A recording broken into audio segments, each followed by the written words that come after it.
আপনি কিন্তু নিশ্চিতভাবে বলতে পারবেন না কখন আপনার শখের বাইকটি নষ্ট হবে, কিংবা আপনি নিশ্চিতভাবে বলতে পারবেন না কখন আপনার অথবা আপনার পরিবারের কেউ অসুস্থ হয়ে পড়বে। আপনাকে হঠাৎ ডাক্তারের কাছে যেতে হতে পারে, কিংবা জরুরি ওষুধ কিনতে হতে পারে। এরকম অনেক কিছুতেই আপনি নিশ্চয়তা দিতে পারবেন না। সেই জন্য এরকম জরুরি প্রয়োজন সফলভাবে মোকাবিলা করার জন্য দরকার পার্সোনাল এমার্জেন্সি ফান্ডের। আজকের ভিডিওতে আমরা পার্সোনাল এমার্জেন্সি ফান্ড বা ব্যক্তিগত জরুরি সঞ্চয় সম্পর্কে আলোচনা করব। বিজনেস ওয়ার্ল্ডের নতুন একটি ভিডিওতে আপনাদের স্বাগতম। প্রথমেই জানা যাক পার্সোনাল এমার্জেন্সি ফান্ড কি। পার্সোনাল এমার্জেন্সি ফান্ড হলো এমন একটি সম্পদ যা আপনি আপনার জরুরি প্রয়োজনে ব্যবহার করার জন্য সঞ্চয় করেন। আপনার মাসিক ইনকাম খরচের জন্য একটি বাজেট করা প্রয়োজন। সেই বাজেটে পার্সোনাল এমার্জেন্সি ফান্ড বা ব্যক্তিগত জরুরি সঞ্চয়ের জন্য একটি খাত রাখতে হবে। সাধারণত মিনিমাম 3 থেকে 6 মাসের basic living cost personal emergency fund হিসেবে জমা রাখতে বলা হয়। মানে হলো আপনি প্রতি মাসে স্বাভাবিকভাবে সংসার চালাতে যে টাকা খরচ করে সেরকম 3 থেকে 6 মাসের খরচের সমপরিমাণ টাকা এই ফান্ডে জমা রাখতে হবে। এই সঞ্চয় আপনি বিভিন্নভাবে করতে পারে। এখন প্রশ্ন হলো, কেন আপনি এই পার্সোনাল এমার্জেন্সি ফান্ডে টাকা জমা রাখবেন? উত্তরটা সাধারণ, তবে অধিকাংশ মানুষ এই ব্যাপারটা এড়িয়ে যান, যার ফলে বিপদে অন্য মানুষের কাছে হাত পাততে হয়।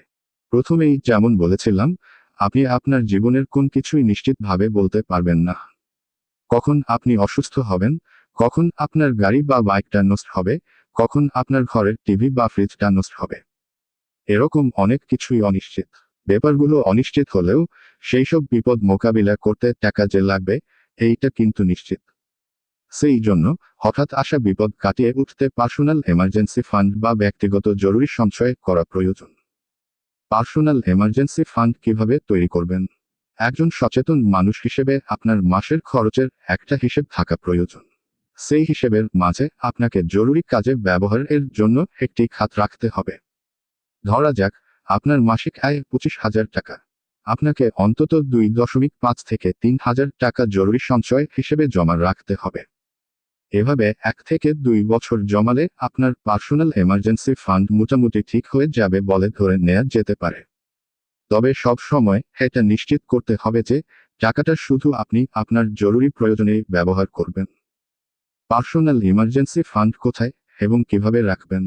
টাকাটা যেহেতু জরুরি প্রয়োজনে ব্যবহার হবে, সেই জন্য আপনি ভালো মানের একটি ব্যাংকে সেভিংস অ্যাকাউন্টে জমা রাখতে পারেন।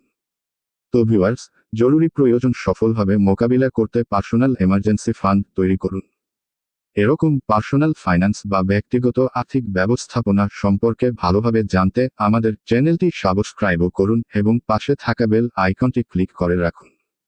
আবারও ধন্যবাদ সবাইকে। কথা হবে অন্য কোন নতুন ভিডিও।